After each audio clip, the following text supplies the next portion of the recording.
do with a little bit more help and support, I have put in information there around what the university is offering to students. So remember, you'll get a copy of these slides, and if you do feel that you just need to talk to somebody, if there's any sort of pressing issues, please look at the support that we have available at the university. Some of the things I've mentioned in that last point is around what you can do to make your time productive. You may be asked by employers or organizations, you know, what was COVID like for you? How did you keep yourself busy, occupied? What kinds of things did you get involved in? So really, that's what I'm going to cover, is kind of some suggestions and ideas right now, but there are also tips on our careers blog that you can have a look at. So these are some key questions I've been asked by students previously. So as I say, I'm going to just cover the key points, and then we can have a catch up at the end and an opportunity for you to ask me questions on anything that either was unclear or that is relevant to you specifically, that you would like some guidance on. Okay, so basically, first of all, as a starting point, what can you do to continue to support your employability? So first of all, that depends on what your aspirations are. Even within your sort of disciplines, there may be so many things that you want to go into, whether that's working in sort of the humanitarian sector, international development, whether you want to kind of upskill if you're already working in the industry, if you're looking for seniority, more experience, more responsibility. It's worthwhile looking at the resources that we've gathered for you that gives you industry insight to the sector, and that will tell you about typical jobs, entry roles, and progression as well. Other things that you could be doing is to update your CV and your LinkedIn profile. And again, I'll speak about this a little bit more in the presentation, but have that or those documents ready to go, if you like, for when you're starting to look for opportunities. As you'll appreciate, organizations, whether it's charities, NGOs, commercial organizations, a lot of them have moved their recruitment online. So they'll have the application forms, but they might do assessment centers or informal interviews, and they tend to be online. So if you've got any questions about that, if you want to know a little bit more how to prepare for psychometric tests, situational judgment tests, which certainly a lot of government departments use, such as the civil service. There's support there that we can offer, and we will be running workshops that you can join that cover that. And finally, just to update you, we used to use a careers platform called Careers Link. If any of you have engaged with a careers service previously, you would have known that you would book appointments, interviews, and apply for jobs using Careers Link. Well, we've now changed platforms. So we moved away from Careers Link and we use Career Connect, which is a slightly more intuitive platform. But again, you can have the same offer then, looking for upcoming events, opportunities to apply, and also careers appointments. That's whether you're in the UK or not. What I'm going to cover right now is the kind of types of CVs that you might have, and this is applicable at every stage that you're at. There are a number of different types of CVs. There's no one size fits all. And just to complicate things further, it also changes by country. So you will find that certain European countries will use a standardized CV called Europass, and certain Asian countries may expect you to provide a photo on your CV. It's not the procedure for UK organisations. So if you wanted to start your career here, it's worthwhile getting an idea of what the standard is for the organisation and the country you want to work in. The three typical types of CVs you might come across are what we call standard, skills-based, and academic or research-focused CVs. So your standard chronological CV is what a lot of graduates, master students might use. very easy, as you can imagine, for the employer to follow, very easy in terms of use of key headings. And you would start off with your most recent situation. So if you are studying right now, you would include the name of your course and some relevant modules. If you're really unsure of what kind of organization you want to work for, or the type of role, the level of role, you'd need to start that first. So you need to do your research first. I wouldn't sort of say put together a CV and then start job seeking, because your CV very much has to be tailored to the opportunity.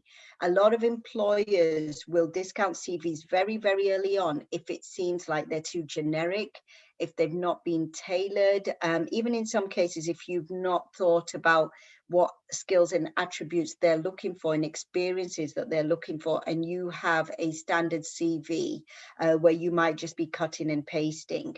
So it's really, really important. I mean, even sort of charities are inundated with CVs. So it's about really thinking about what you have to offer. And remember, you as the individual are going to have lots of different things that you can bring to that organization. So there's your, your research skills, critical thinking, there's your cultural awareness, language skills. It might be positions of responsibility, your previous experience. So even within that, you're going to have elements where you can show your individual strengths. So this is a good starter CV to use, but with this type of CV, really use key headings. So education, relevant work experience, placement, other work experience, positions of responsibility. Make it very clear for the employer to follow. The downside of this is that if you don't have a lot of experience, or if you've moved jobs quite frequently, it will emphasize those gaps. And typically you're not expected to explain gaps on your CV. You can explain that in an application form or at interview, but it's just something to be aware of. If it's something that is expected of the sector that you're in, so if you are working on projects that have, a set timeline, so they might only be running for 2 to 3 years due to funding, and it's something that is expected of the sector you're working in, then it's not so much of an issue, but just something to be aware of.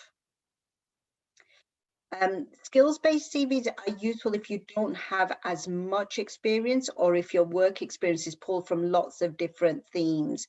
So if you've worked in a lot of part-time work, volunteering, if you've done a lot of, maybe not specific to humanitarian work, but it might be things that you've worked in retail, hospitality, before COVID hit, and you're wondering, well, actually, what attributes do I have that could help me in this career?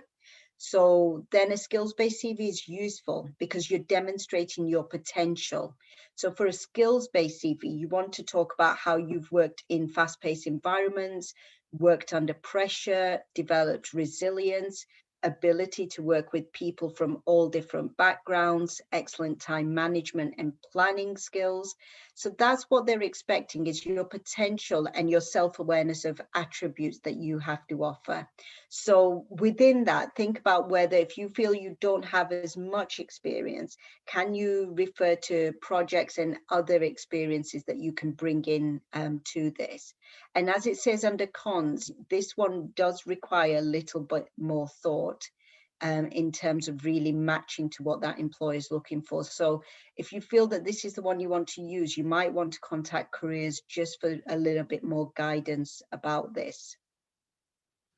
So again, in terms of what you need to put in for content, I would keep it to a traditional outlook for a CV, okay? So white background, black text, putting it on colored paper, graphics and so on, it's not what you would expect in this sector. So it's not necessarily going to help you stand out. It might even help you stand out for the wrong reasons. So think about what the CV potentially says about you, okay? In terms of the order of information, it's not necessary for you to write curriculum vitae on your CV. Just have your name at the top. And then personal information. So you can put in your address, but more and more people are just putting in phone, email, and LinkedIn as the best way for people to contact them. And that's useful for international opportunities. Other things you might want to include is Skype if it's an organization overseas and that's something they're likely to use for interviews. So if you have a Skype ID, you can include that as well.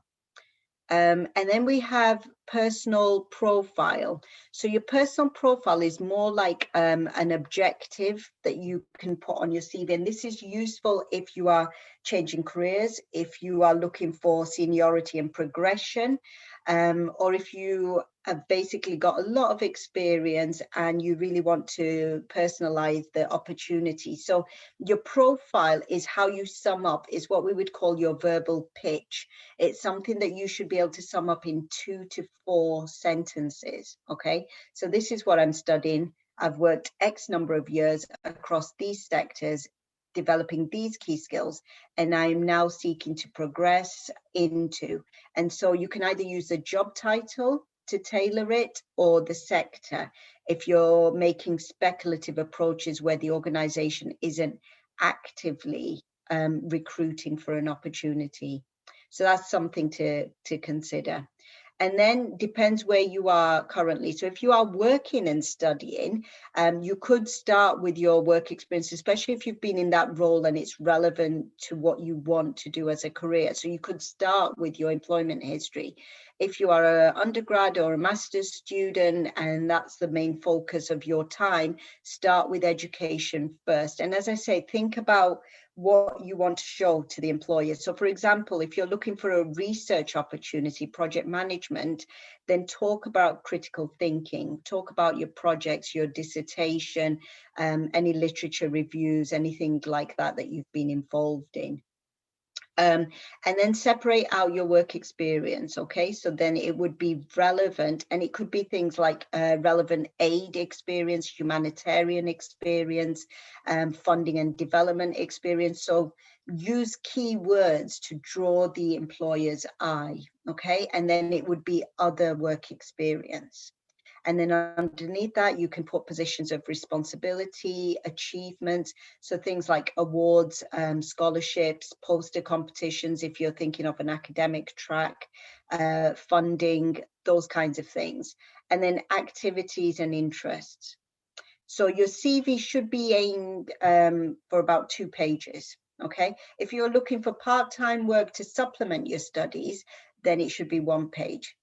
So for like, graduate level type opportunities, that would be 2 pages as a standard. If you're looking for an academic career, your CV potentially can go up to 4 pages, but that will have details of conferences, of events, of posters, of prizes. So there's a lot more that you would have achieved going down the PhD route. So I would say most people should aim for a 2-page CV. Also, you don't need to write references on unless specifically requested by the employer. Some people you'll see will write references available on request. I don't even think you need to write that. It's almost a given that if you're applying for something, if the employer is interested and they make you an offer, that will be subject to references. So if you are running out of space, there are a couple of things that you can just remove from your CV, which kind of brings us onto that. So we've talked about your details there. Like I say, it's up to you if you want to put your UK address. If you've got 2 addresses, obviously term time and home, make that clear, okay? And probably put the one first that you want people to contact you on. I've put nationality there as a choice. Now, it is up to you to put nationality. If we're looking at things like Brexit, it may be that you will have to declare your nationality if we're subject to visas working in different countries. Similarly, if you're an international student, there may be aspects of your CV, some of your studies, some of your work experience, maybe even your name, that may indicate that you have experience outside the UK or you're of a different nationality. So it's entirely up to you. In some way, you can hold and take control over the conversation. So you can put your nationality and put down, if you're a current student, how many hours you're permitted to work. Okay. So for example, for me, I'm a British national, but my name isn't typically what you would class as English or British. So I would put down that I'm a UK national. So it's just to give the employers an idea. Things that you don't need to provide for a UK CV, remember, is a photo, anything covered under the Equality Act. So at this stage, you don't need to put in details like your age, your gender, your sexuality, your religious beliefs, date of birth, disability or health conditions. Okay, things like star signs. So it'll be amazing the random things people put on their CV. You also don't need to put in a disclaimer at the bottom that says all the information contained in my CV is true and accurate, and then sign and date it. So I've seen a lot of international CVs that have that information. You don't need to include that on your CV. Okay. So I'm going to move on to LinkedIn now. So I'm hoping most of you have an idea of what LinkedIn is. I've taken a screenshot of the University of Manchester, and just as a course, as an example of what you can find on there. But LinkedIn is very useful if you know you want to work in different countries, because it makes it easier to get recommendations from your supervisors and from your peers. So you could get people to write you a short statement on there based on a project or a time that you worked together. And that adds to your credentials. People get a sense of your character and your attributes. So it's really good for showcasing your skills and knowledge. You can make it more vibrant. So if you're involved in a project, you can add in pictures, video, audio. But obviously, what I would say is just be careful about that, in the sense that if you're working with communities, particularly if you're working with vulnerable groups like children or vulnerable adults, you need to look at things around data protection and sharing information. So always try and get consent if you're sharing anything around a project. And similarly, if you have completed presentations at university, any assignments and so on, don't post anything until it's actually been checked off as well. Okay. Oh, thanks, Jess. I think Jess has just posted information in the chat about where you can get information to our LinkedIn pages. So yeah, just something to be aware of. So when you set up the LinkedIn profile, the key things you want to focus on are people you want to connect with. And as a starting point, I would try and connect with your academic advisors, with the careers service, with each other, because you're all going to be working for different organizations and you'll have different connections, but you can also vouch for each other. So if you work well within your course, I would try and connect with each other, because it might be something where you can endorse each other for skills or write supporting recommendations. Other things that are useful for you on LinkedIn is if you look for the University of Manchester, there's an alumni tab, which is the image on the screen. You can put in the name of your course and it will tell you where alumni from your course are now working and where they're based. So if it's outside the UK, the types of organizations, their job title, you can click on their profiles if they're open, and you can kind of look at their career trajectory. So after leaving the university, what was their first job? And it gives you a sense of what you can expect for your future career. One other good channel to use is our alumni groups. So I have seen students who have the confidence to post on the alumni group if they're looking for placement opportunities or advice, just to say, I'm looking for something in this sector. So we have a very engaged alumni community and people with lots of experience. So if you feel that you are struggling and you want to find a connection, maybe join our alumni group on LinkedIn and post on there, and you might get some positive responses. So that's just something to be aware of. Other things to say, LinkedIn does have a standard labour market information and a jobs page as well to include on there. If, however, and this is really crucial, you want to connect with a professional, when you go on to their profile on LinkedIn, you will see a box that says connect. When you click on that, it will say add a note. you should always add a note, okay? Don't just send off the connection, because they may not necessarily place you. And they may receive quite a few connections. You want to add the note to say hi, and use their name. So you would say, I'm a current student at the University of Manchester. You gave a talk on, or I've been, looking at your profile and you're along the lines of what I see myself doing. Would it be possible to add you to my professional network? So always personalize and tell them why you want to connect with them. Then you're more likely to receive a successful connection. Okay. So just get back on there.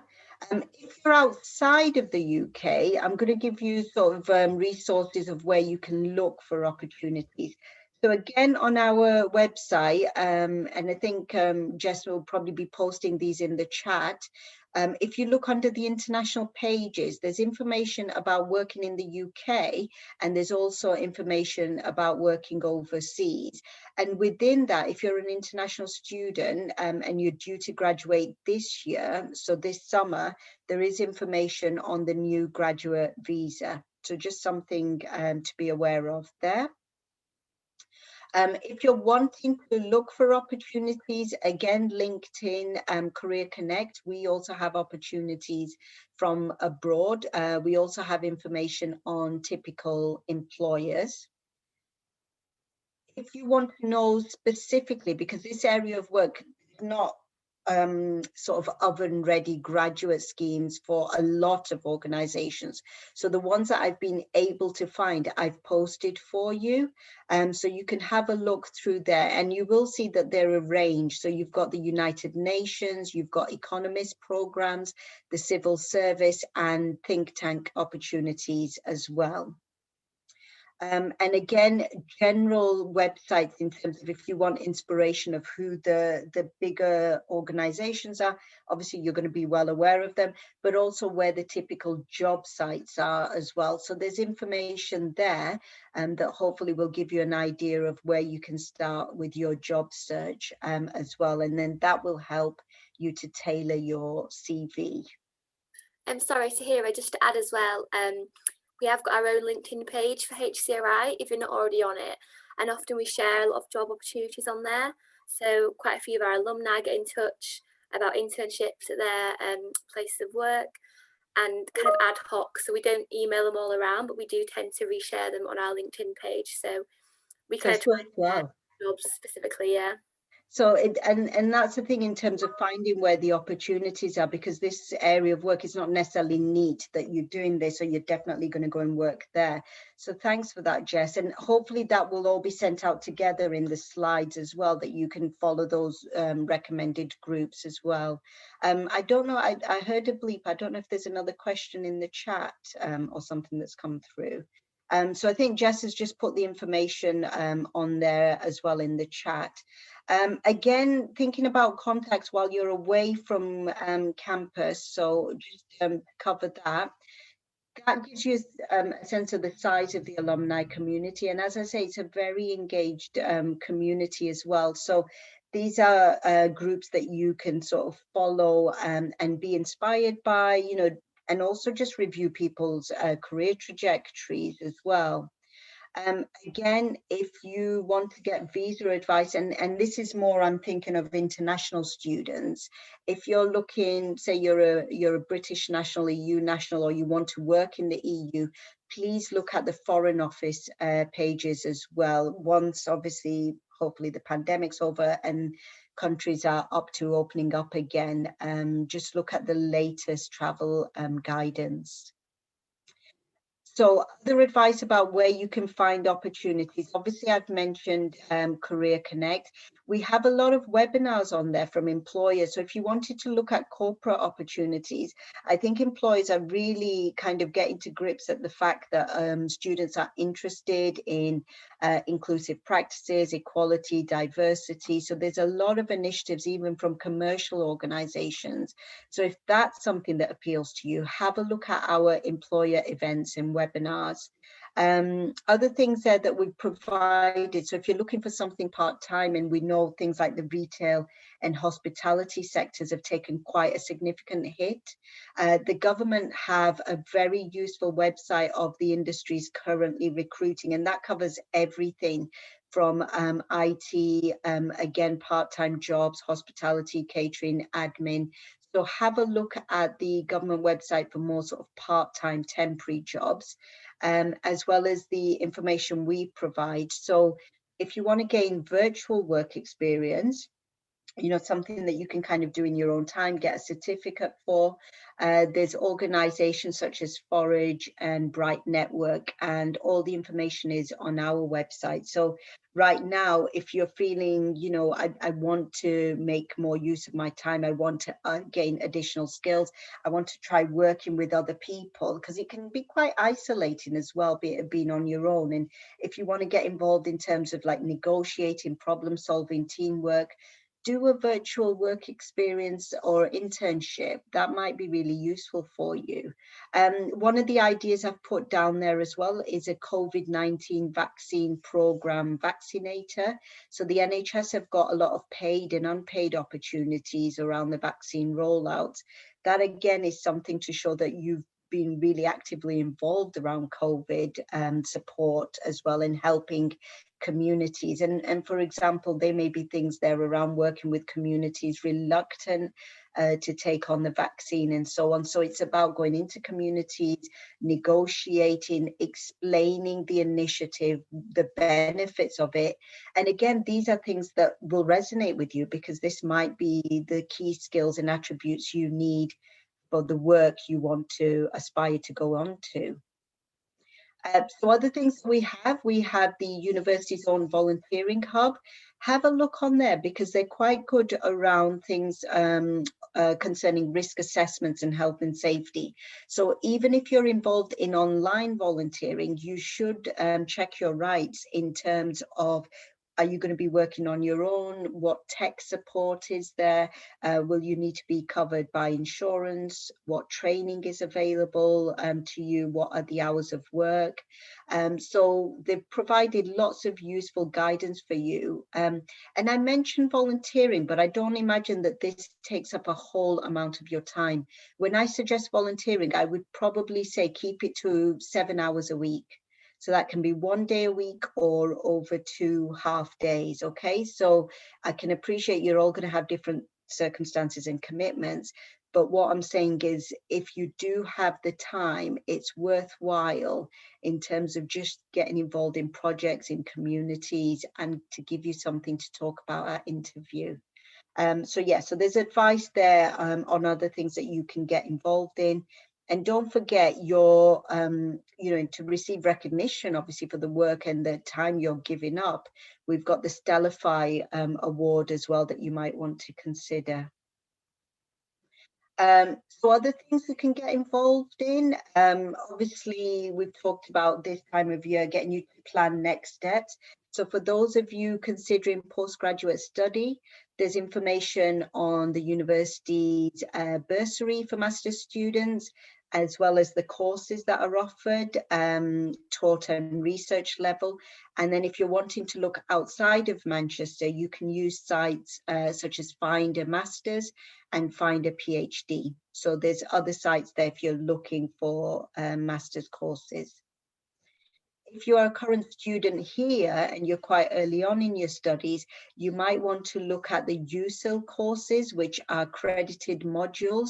And there's some useful ones there that I've listed. If you aspire to work for the UN, just be aware that a lot of opportunities, even at entry level, they look for languages. Sometimes they look for postgraduate qualifications, but also an awareness of the industry and the challenges. So if you want to gain more language skills, or you want to find out a little bit more about the inner workings of the UN, have a look at their e-learning courses, what they're offering to people right now during lockdown. Other things that you've got is the OU and FutureLearn. edX has very, very useful courses. So Harvard have recently run courses on the art of persuasion, effective communication. Again, strong attributes. If you are having to lobby government departments, local communities, you're looking for funding, development, you want to get a project off the ground, these are really key skills and attributes that could help boost your CV. So think about right now, what are the knowledge gaps for you? What do you think you could take on alongside all your other commitments that could really help boost your employability? So I'm hoping that's given you some sort of an idea of where you can get support, useful links for you to get an idea of what's available right now. If you want to meet with me or one of my colleagues to discuss your personal circumstances, you want a CV review, or even just to say, am I along the right lines for this opportunity, or I have an interview coming up, this is how you can get in touch with us. So you can book an appointment by using Career Connect, and there's different types. So we have an appointment type for EU and international students, but we also have AI systems. So if you want a CV check, you can use Career Set CV Checker. So that will give you feedback on your CV. If you want to practice video interviews, so you know how you're articulating your knowledge, experience, and skills, to answer key questions in a short time. So it is harder than it sounds to try and respond to something within 2 minutes. And also just if you want to kind of get a sense of if you are providing the right answers, if you provided a full and complete answer, you can use Shortlist Me. So Career Set, CV Check, and Shortlist Me are AI systems that we probably ask you to use first, and then you can book follow-up appointments if you want to discuss any feedback or results. What I'm going to move on to, just to give you an idea of what we're still doing within career service, with everything that's moved online, we are still offering a variety of events for you, and you can have a look through there. These are the ones that I've picked out that I thought might be of interest to you. So these are coming up in February. Key events that might be of interest to you, however, are probably in March. So we have, for those interested in environmental work, we've got Enviro Mingle, the Asia Careers Insight series. So again, that's working in sort of South Asian countries, working in charities. So that's something. And then again, the International Development and Humanitarian Careers event. So we're hoping to have people working for NGOs, working for charities or key departments and organizations to come in and talk to you. So remember what I was saying about getting your CV up to date and LinkedIn. You might want to start on that before these careers events so that you can get their names and even just say to them, are you okay for me to contact you on LinkedIn? And I think they'll be impressed by that. So again, these are key dates for you to just be aware of. And that's it from me, really, in terms of the PowerPoint and just some key tips for you. If anybody has got any questions, I'm happy to take any questions.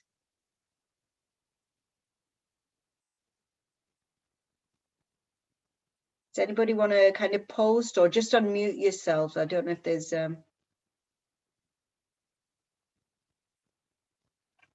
anything that you feel I've not covered there. Okay. Hi, I don't know if you can hear me or see me. Hello. Yeah, Sarah. Hi, Sarah. Hi. Hello. So this is sort of personal to my circumstances, but maybe relevant to other people. I've got 2 very young children, so I'm just looking for part-time work at the moment.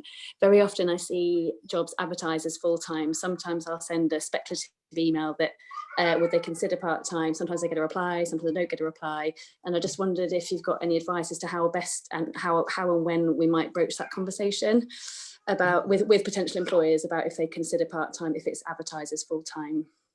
I think that's a very interesting one. It depends obviously what type of employers you're targeting. Can you give me an idea? Yeah, so it's at the moment I'm a midwife and I work ad hoc shifts through NHS Professionals. So I'm actually, it's called like, I'm a bank member of staff basically. So I work as and when, and I'm looking for public health roles in the NHS and also work sort of within the charity sector in the NHS as well, which links to what I've done before. So it's mostly like charity, NGOs and NHS. Okay, so that's an interesting one. I think the NHS one is probably a little bit harder because you can look for part-time work, but obviously shifts are always subject to change, as you know, depending on when they need you and staff availability.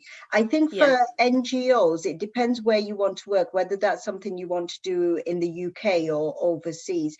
I would say I would target NGOs that are based in the UK first, and see if you can kind of negotiate part-time. Obviously with COVID, a lot of organizations are reassessing flexible working, and you will probably see that there will be a shift in change of attitude towards flexible working. So probably right now more than ever, things are in your favor in that sense.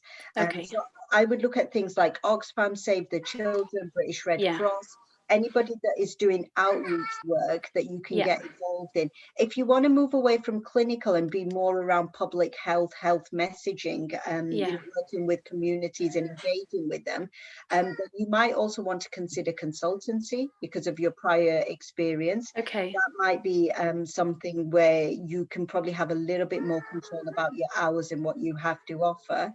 Obviously, things like bank work or registering with recruitment agencies, you can specify that you want temporary work, and these are the hours that you're available. So there are like, you know, shoots of you being able to change some of that. Public health, again, things you might want to do is look at what's happening in your sort of local trust or your local council. So it might be worthwhile reaching out to them either via email or LinkedIn and just say, is there anything that I can help with? Have you got any part-time opportunities? Do you have a talent pool? Okay, great. Okay, cool. Yeah, all right, I will do. Thank you. That's a great question though. Anybody else? Thank you. Okay, so I think we've got a couple coming up in the chat. Is that right? So we've got, is that Neve? How to get started on making a LinkedIn account? Yeah, I think that's a good question. So, okay, so let me take the LinkedIn one first, and then I think somebody's posted about consultancies.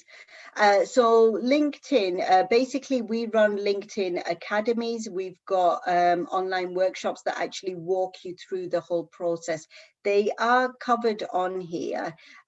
First things first is whenever you start a social media platform, always read the privacy settings, okay?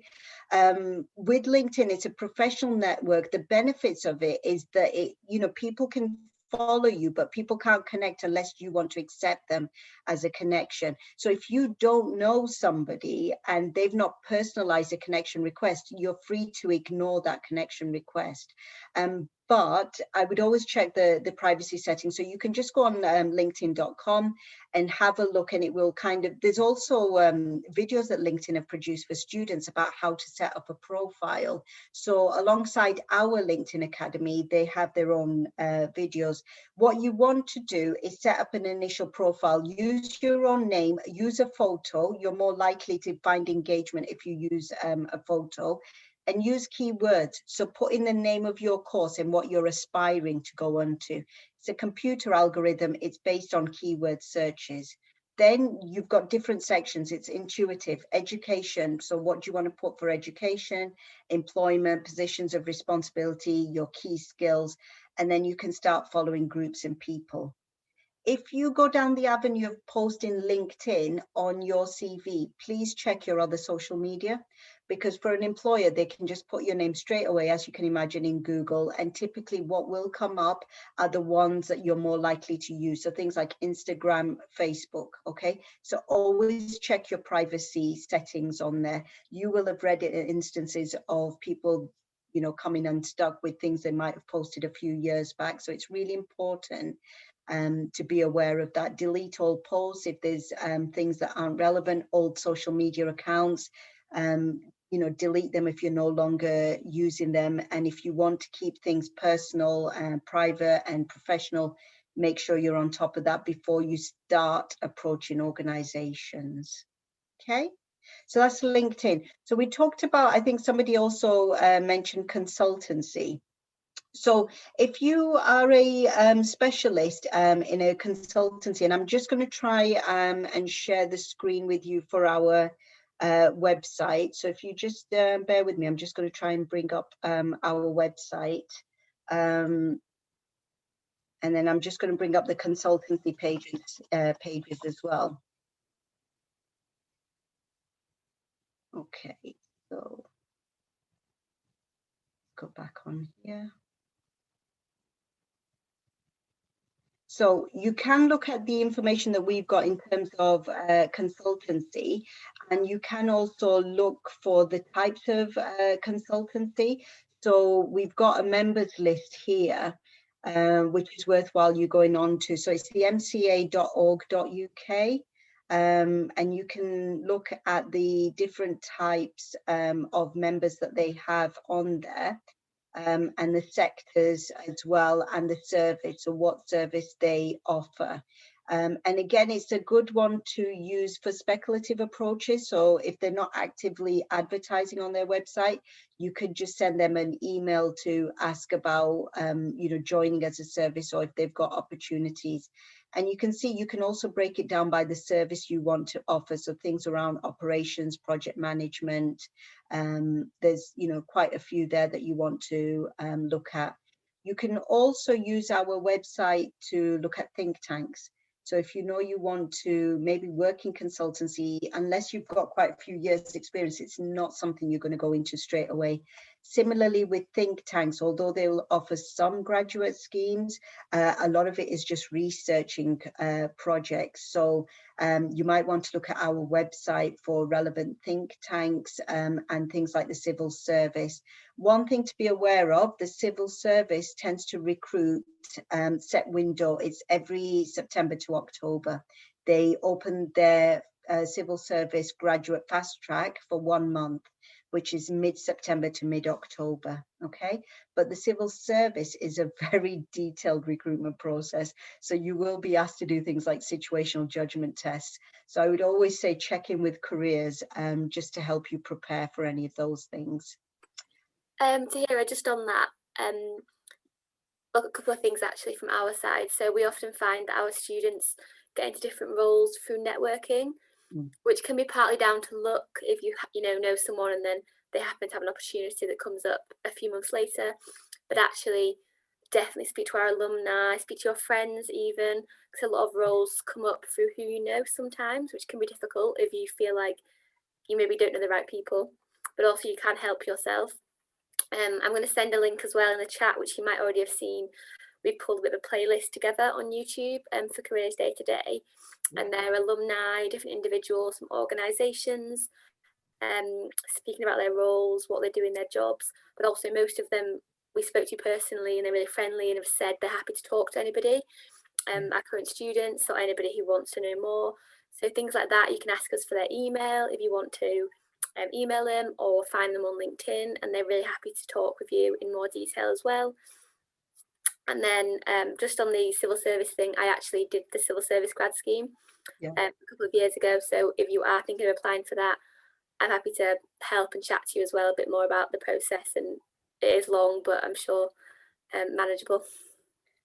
And I think that's it. It's a great opportunity, isn't it? And it's like Jess has said, a lot of it does come through informal discussions or, just your luck in terms of how you reach out to people and what you sort of say to them. What I would say, I don't know if you've heard this term, it's called an elevator pitch. So it's about you having something to say. So when you are thinking of approaching somebody, if you've got a recommendation, always use the name. So you might email them and you'd say, hi, hope this email finds you well. I'm writing to you on the recommendation of, and always name the contact that you have in common and why you've approached them. So think about what you want to say. And similarly, if you're like in a situation like this and you're meeting a professional, What do you want to say that sums up who you are, what your key achievements are, and what you're looking for? Have that to mind so you're not struggling. Try and write down what you actually want to achieve out of that conversation. So there's another saying about, you know, front of mind, tip of tongue. So you always have something on the go that you can then say, this is who I am, this is what I've done, this is why I'm interested in speaking to you. And again, if they say to you, well, actually, we are not recruiting right now, we haven't got any opportunities we can advertise, ask them for other follow-up things. So you could say, completely understand that. Do you do anything more informally? So do you have insight days? Do you have shorter work experience? Or do you have a connection you recommend I get in touch with? Somebody who's doing the job that I can speak to find out a little bit more. And so, you know, try and ask follow-up questions to get tips from them or connections that you can then approach on LinkedIn. And you personalize that. You would say, hi, you know, I'm at the University of Manchester. I was speaking to so-and-so, they recommended I get in touch with you. And so there are ways that you can do that. And the things that Jess has said that, you know, the school can help with, department can help with, but also the career service. And I think that's really, really crucial as well about the tips with the civil service. So thank you for that. Have we got a couple more in the chat? Let's have a look. Oh, great. Thanks for that, Jess. So international internships, yeah. If you look on the slide, I have put down the key ones that I'm aware of in terms of global internships. I would use Passport Career, use the UN and the job sites that I've posted on the slide. So Jess, I think we'll email everybody. Have a look on there about opportunities abroad. So they are mentioned on there. As I said, they don't tend to be a lot of very obvious internship opportunities, but there are key sites on there that you can look through. Have we got any more questions? Anybody else want to ask anything?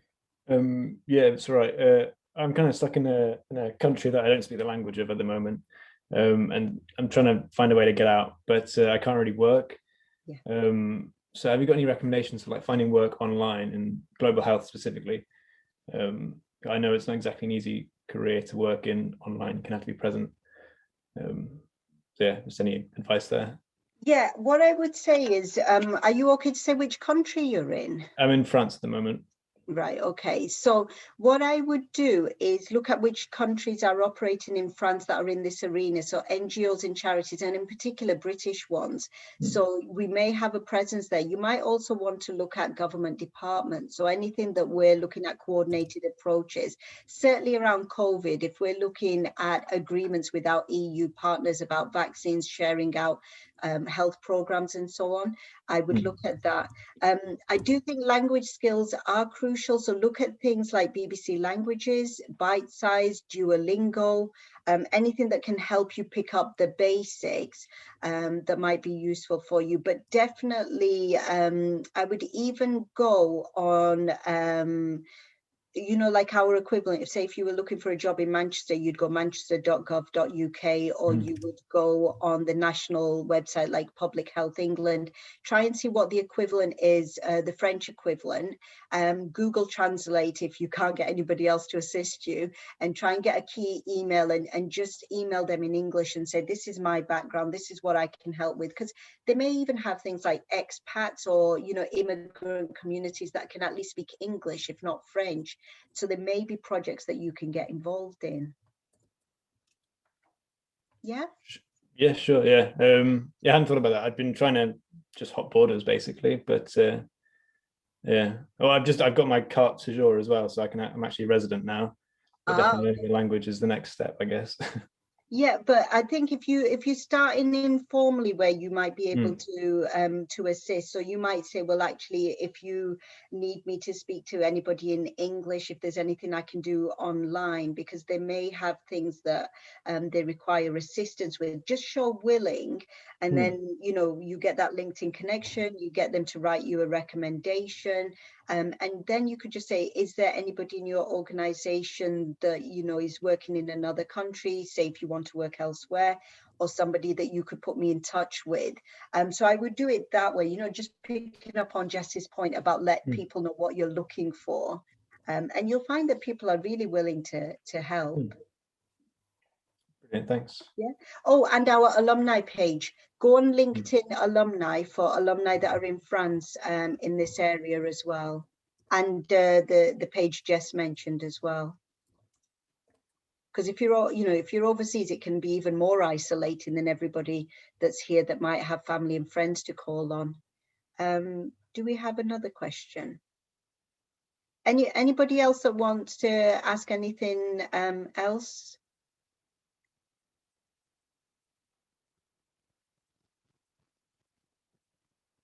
Oh, yeah.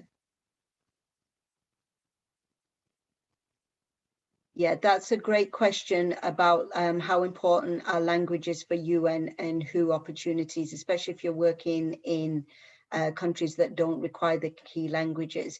Thank you for that. What I would say, first of all, is you mentioned the example of Africa. Obviously, Africa is made up of lots of, separate countries, colonial past. So actually, a lot of them will be French speaking, Spanish, Portuguese, Arabic.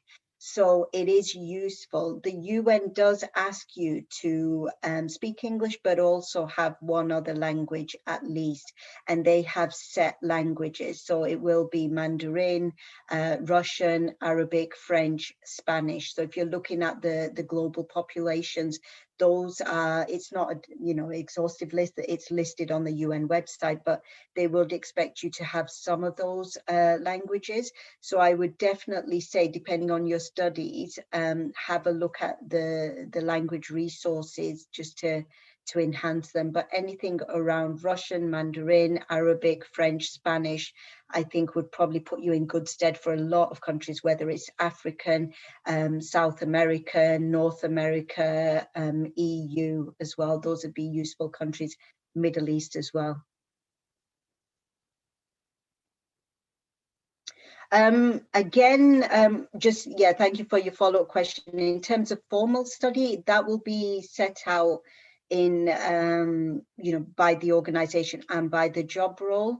So it depends what level you're going into. So say if you were just somebody who was on the ground, if you like, NGOs delivering projects, working with communities, then you need to have good conversational, because you'd have to reach out to communities to convince them to work with them. If you are looking for things like bid writing, to start a project, to get funding, to start, developing marketing material, to get messaging out to communities or to lobby governments, then it needs to be something that is a little bit more formal. And again, you can look at things like the Language Center and look at some of the other online courses that are available. And again, if you're quite early on in your studies, look at USIL, because we do offer languages as part of the credited modules. So I hope that's answered that question. Has anybody got any other questions they'd like to ask?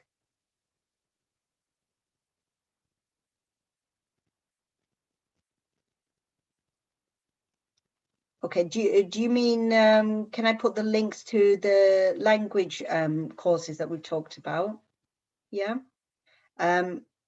Just bear with me one moment, because I actually did email somebody quite earlier about this today. So this is going to be a quick cut and paste job. Let me just find the email I sent to them, and then I will post that on for you, okay? But if there's anything else, I don't know, Jess, if you want to say anything, or if anybody else wants to ask any additional questions. Somebody's asked one, Tahira, about in a healthcare setting abroad, can you kind of learn the language while you're there? So while you're in a placement in a hospital or training, do you always need the language in advance before you get there, as opposed to learning on the job? That is a great question. So basically, it does depend on the type of role. So if you've talked about, sorry, I'm just kind of going up to the question. So let's have a look. For those of you who want to learn in a healthcare setting, are there any placements in hospitals? Is that the question, Jess? For those who want to learn languages in healthcare settings, are there any placements or hospital? Is that question for hospitals in the UK or overseas? Just to clarify, if you could just put that in the chat.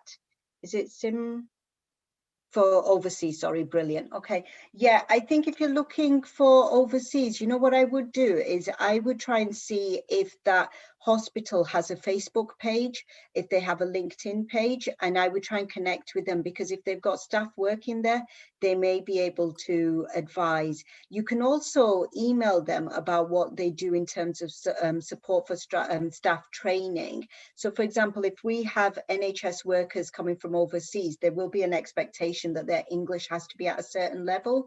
So we have like the IELTS exam that is supported by the Language Centre.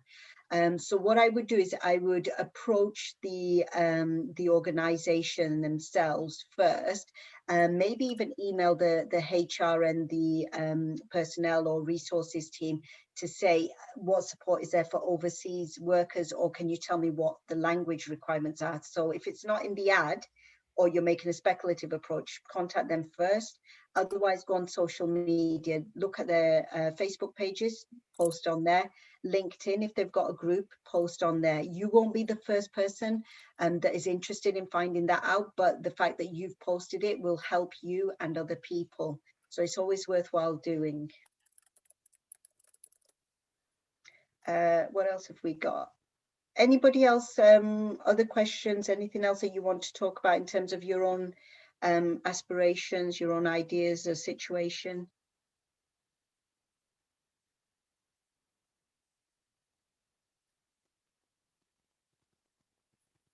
If there's no more questions, I'll just add that we've got our final session at 4 o'clock today for our Careers Day, and it might be of interest. It's about mental health and humanitarianism, and kind of how working in the sector, even though obviously there's many benefits, it can be quite hard on mental health, and how the organisations themselves have a role to play in looking after you and looking after yourself. That's at 4 o'clock if you want to join us.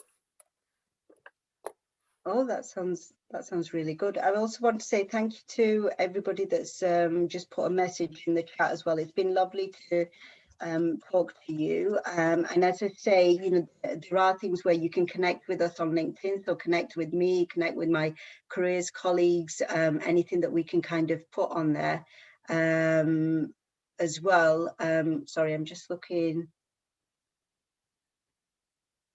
Yeah, so what I would say is some of you, because we're bringing the session to the end, some of you may have questions that you want to discuss that is more personal. If you want to email me, it is on the presentation that will be sent out, but you can make a note of my name. It's on the screen, so it's just tahira.majothi at manchester.ac.uk. So please do make a note of my name if you want to get in touch with me separately, because I know we're wrapping up this session, so I may not be able to respond to everything that's in the chat, but please do email me. I'm happy to carry on the conversation or speak to you about your individual circumstances. So it's just tahira.majothi at manchester.ac.uk. That even might be if you want to sort of say, you know, I've got a rough outline of a CV. Can you give me key tips before I submit it to the CV checker? Or if you want to, you know, having thought about where the job opportunities are, if you want to sort of say to Tahira, can you tell me a little bit more about that? Or they're asking for this, how would I approach this situation? It's lovely to meet you all. This, I think, has been a great event. So all thanks to Jess for coordinating all of this and getting everybody together. Remember the upcoming events we have in March. And I wish you all every success in your future career, wherever that may be and whatever you might be doing. So thank you very, very much and take care. Okay. Thank you so much for joining us. Okay, you're all welcome. Bye. Thank you. Thanks. Bye.